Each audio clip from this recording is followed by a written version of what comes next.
This is Cassie, aka the Crafting Chef, bringing you another tutorial on behalf of Sub This and That, home of the Sublimation Box Club. For today's tutorial, I'm going to be sublimating from our August 2023 box. See the description down below for all the contents that are included in this month box. In today's tutorial, I'm going to be sublimating this pumpkin Windspinner. And the unique thing about this one is it also has a little mini pumpkin that I'm going to dangle down below.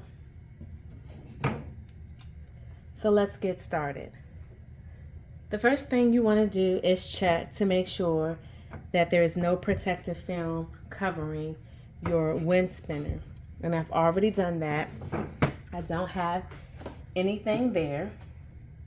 And then I'm going to take a cloth and a spray bottle of rubbing alcohol, and I'm just going to lightly spray, and then I'm going to wipe this down.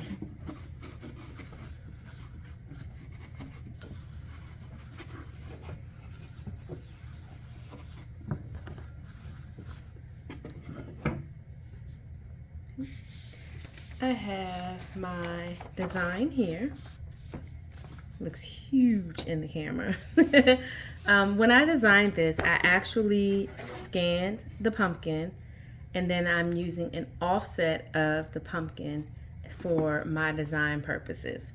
That way, I think I measured it just enough that I'm going to get the face directly here in the center.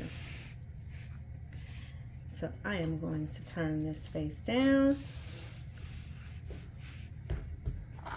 I'm going to line this up. One of the things I forgot to mention, my apologies, is that your Windspinner also comes with 2 hooks. This is the hook for the bottom where I'm going to put the little pumpkin, and then this would be your hook from the top where it'll be able to spin.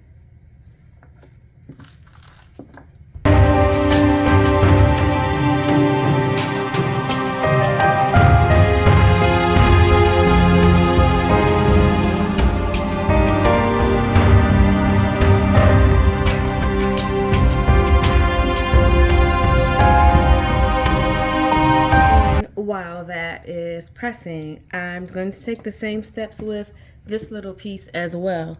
I'm going to lightly spray it with a little bit of alcohol on both sides.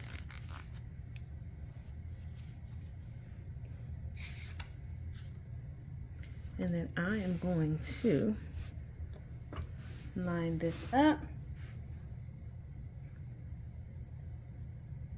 and tape it down.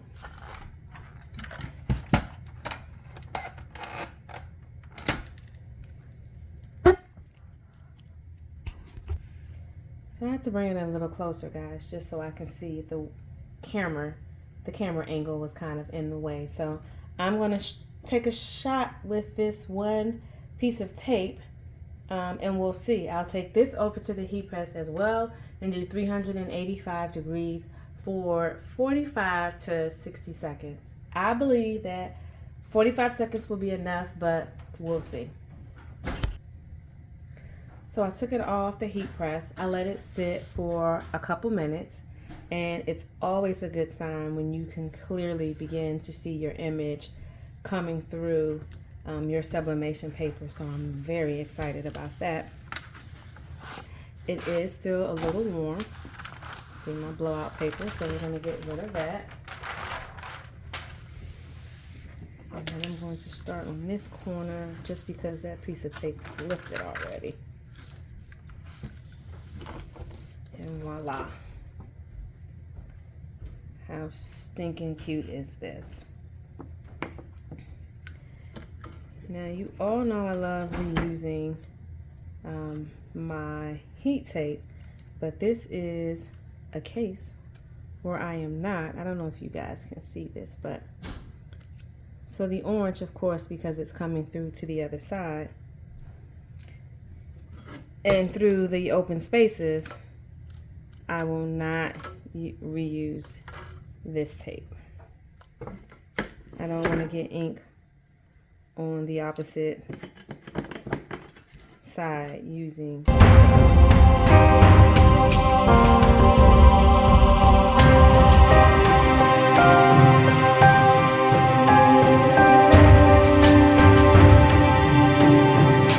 Share a lessons learned with you all that I did not realize, and it may not come into play with your design. It just depends on what you're actually placing on your pumpkin Windspinner. But if you take a look at the other side of my design,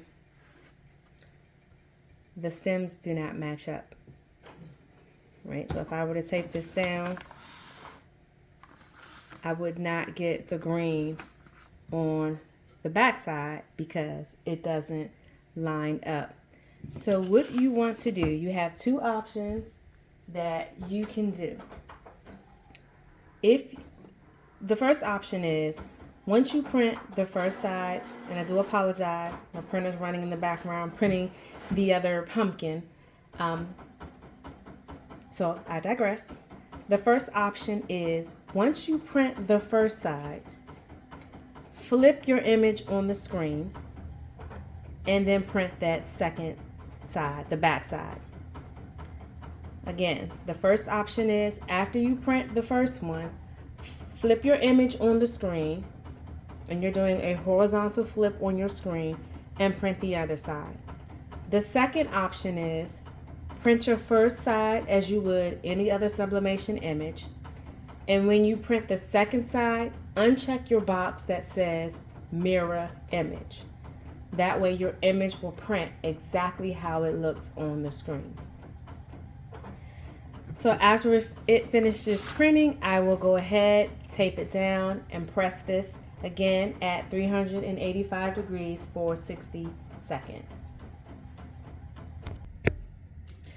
All right, you guys, so I have finished both sides. I added the hook at the top and the smaller one at the bottom. I didn't do this part on camera because I'm going to be honest with you guys. These were hard to open. Hard to open in general, hard to open with these nails. And so I took it to my husband and he snapped them right on in. So after you have it done, I actually love it like this, but we are going to go ahead and we're going to open it. Now, how far, let me see which way I want to go with this. I believe how far you twist it, in my opinion, is a personal preference, right? So how far or, you know, wide you go is a matter of personal preference. Oops, I got the hook stuck in there with the top piece.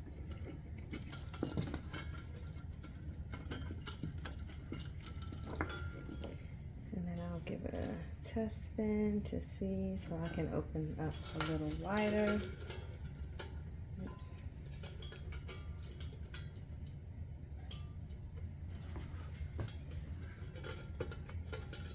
I truly believe it's your personal preference to how far or how close you want your pieces to be.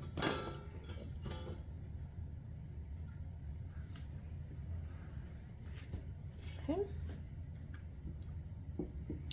So that is our pumpkin Windspinner. Thanks for watching, and I'll see you in the next video.